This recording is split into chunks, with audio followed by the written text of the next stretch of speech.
Okay, before we get into the topic for this video, which is the Dunning Kruger Effect, I want to start off by sharing one of my childhood experiences. And I believe it was in the 4th grade. And, next to recess, probably my favorite part of the school day was lunch. And one day, we were heading into lunch, and a lot of my fellow classmates were expressing some disappointment when they saw what was on the tray for dessert, and it was prunes.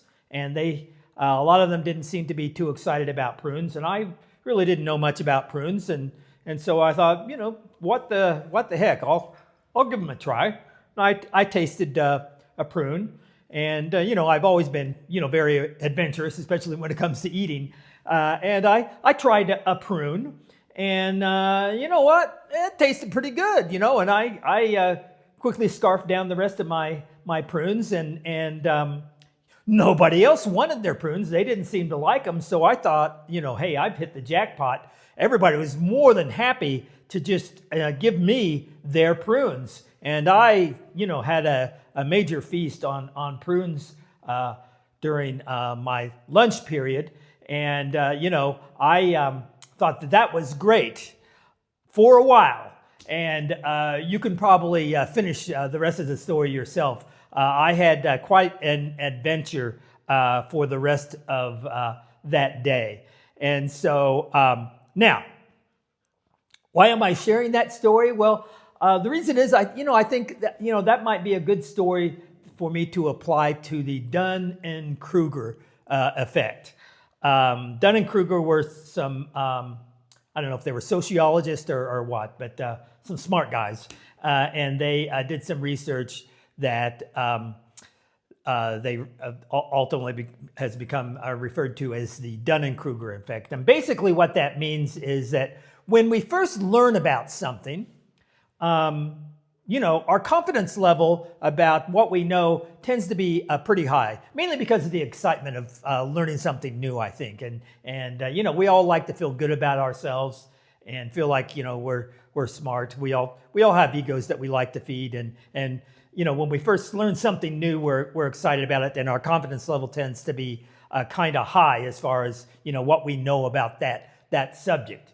And then ultimately, if we learn a little bit more about the subject, and that there's a big if we learn more about the subject, we eventually learn what we don't know about the subject and realize that, there's a lot more to this subject than what I first thought when I got my first bit of information and started forming my first opinions about whatever that topic might be. And so our confidence level, if we begin to learn a little bit more, tends to drop significantly, and we get a little less confident in our knowledge level. And then if we find it's something that really interests us, and we do indeed want to learn more about it, and we do more reading and more research, eventually, we learn a bit more and we get a little more confident in our knowledge. But most of the time we don't quite reach that same really high peak that when we first got that little bit of information about it. And, that was sort of my experience with prunes when I was in 4th grade. And because, when I tasted that first prune, I got some information, and I learned something. And what I learned was I like prunes. Prunes taste good. And then I learned that, my classmates, they didn't want their prunes. So, hey, that was great for me. And so my confidence level was very high. So I was eager to accept all of their prunes because, I felt like I knew all there was to know about prunes, and that was that they taste good. And that's really all I needed to know. And so I was really confident in my gathering of all my classmates' prunes and scarfing them down. Yeah, but one of the things about prunes is that they come with more lessons. So, when I first tasted them, I didn't feel like I needed to know anything else. I'll just eat all the prunes I can. And but the prunes came with their lesson, and I learned, by the end of the day, I learned that a lot more about prunes, or at least a little bit more, that caused me to sort of question my dietary habits and my enthusiasm for prunes. And since then, I've learned a little bit more about my diet and eating. And, I've come to realize that, there is a place for prunes in one's diet, but in moderation. So, that sort of explains how I sort of have gone through on the topic of prunes, the Dunning Kruger effect. I started off very, very high in the confidence level when I had just a tiny bit of knowledge about prunes, and then quickly descended down that curve as I learned a little bit more about prunes. And now that I've learned even more about prunes, I realize that, prunes can be a part of my diet, but, in moderation. So that's sort of how the Dunning Kruger graph works. The problem is not every topic is like prunes, which can inspire you on to more knowledge and learning more about it. What happens a lot of times is when we learn something new about a topic, no matter what it is, there is that initial level of excitement, and, we all have egos. And, with that new level of excitement, a new bit of knowledge, we like to think that, we know all there is to know about it when we really just have a little bit of knowledge. And the problem is that a lot of times we tend to stay there. Once we have that little bit of a knowledge and we're confident that we know all there is to know about it, we don't necessarily seek out more information about that topic. And even when we do receive a little bit of information, if it contradicts our first ideas about that subject, we tend to, push it aside. We have sort of a cognitive bias that, makes it sort of like ostriches sticking our head in the sand if we get any kind of information that might suggest that we might not, know everything there is to know about that subject. And so we tend to be in a little bit of denial about what our true level of knowledge is.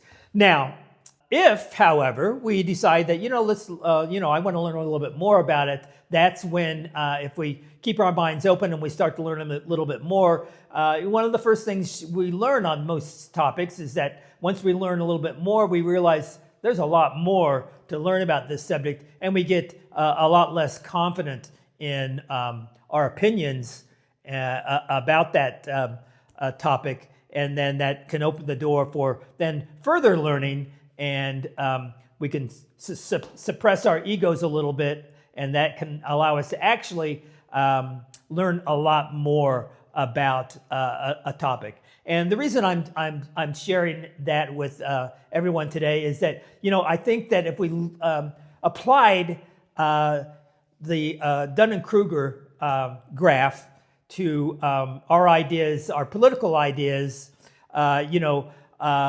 it might help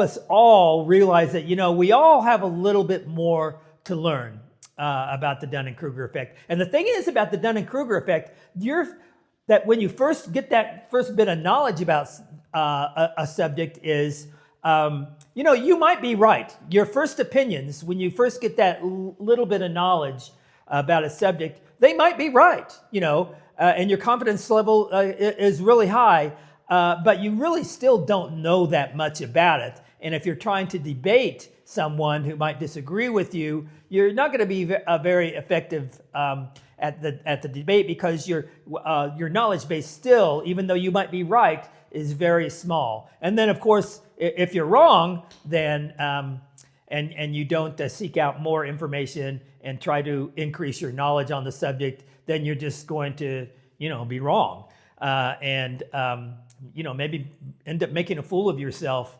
as you try to defend a faulty perspective.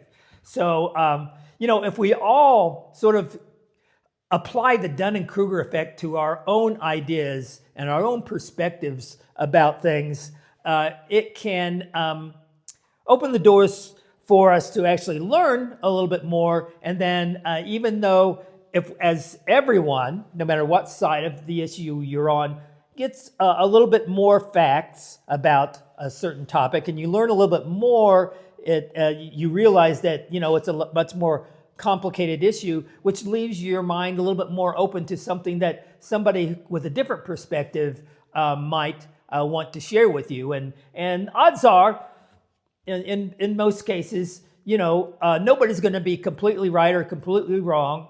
And by sharing different perspectives, hopefully that will offer some enlightenment to everyone, and maybe even allow us to come to some sort of conclusion about whatever the topic might be, whatever the political topic might be, and maybe come to some sort of consensus about what might really be the best way to approach that. So yeah, that's my quick lesson on the Dunning Kruger effect. Now, I did mention in my last video that I would share with you a little bit about what my own personal political perspectives might be. Do I, am I Republican? Am I Democrat? Do I lean right? Do I lean left? Am I liberal, conservative? How would I describe myself? And I said that I just sent out an application to get an absentee ballot, and part of the application required that I say whether or not I was either a Republican, identified as a Republican, or a Democrat, or an independent. So I said that, at very least, I would tell you how I filled out that form. And you might be a little bit disappointed when I tell you now that I actually put down independent on that. And but for those of you who want to know, do I lean left, do I lean right, I will tell you that I do tend to lean a bit more, in fact, a lot more left than I do right.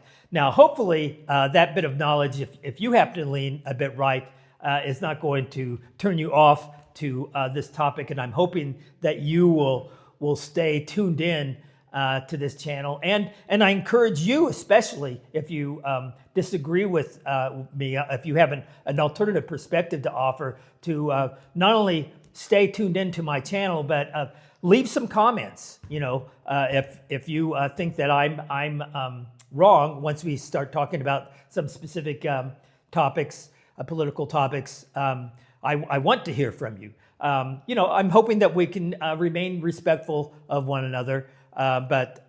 Yeah. Now, why did I put independent, even though I say that I tend to lean a little bit left, and that would suggest that, maybe I would consider myself a Democrat. But the thing is, I have a lot of criticism for both Republicans and Democrats. And I think that the Democratic Party, I think, needs to take a really close look at itself and make a few changes. And in a future video, I might talk a little bit more about that. But who was it? There was an entertainer, I think a comedian, I think a vaudeville guy. What was his name? My mind is going blank right now. But anyway, one of the things I want to quote him, and one of the things that he said was that he does not belong to any organized political party, and that he's a Democrat. He says, I do not belong to any organized party, I'm a Democrat. And I can relate to that, because the Democrats, from my perspective, is the party that I probably, in terms of ideology and the general Democratic platform, I tend to agree with a bit more than the Republicans. But one thing about Democrats is that there is a little more diversity, I think, in the perspectives of Democrats, and they're more likely to disagree with one another, as opposed to, in general, and I'm generalizing, Republicans I think tend to be a lot more consistent and, stick with their, Republican brand a bit more than Democrats do. But that's definitely not true today. There certainly have been some Republicans that have veered away from some of the Republican ideas that have developed in recent years. So yeah, that's gives you a little bit of idea of what I'm coming from. But as I said before, there are certain political topics that I actually tend to agree a bit more with Republicans than I do Democrats on certain issues. So yeah, I think that's probably enough for this video. I'll probably be doing another one pretty soon here.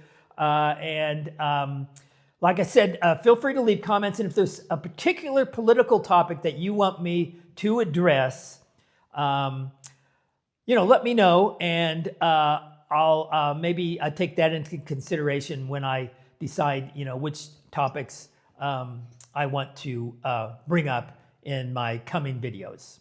So, in the meantime, happy trails, and we'll see you out there.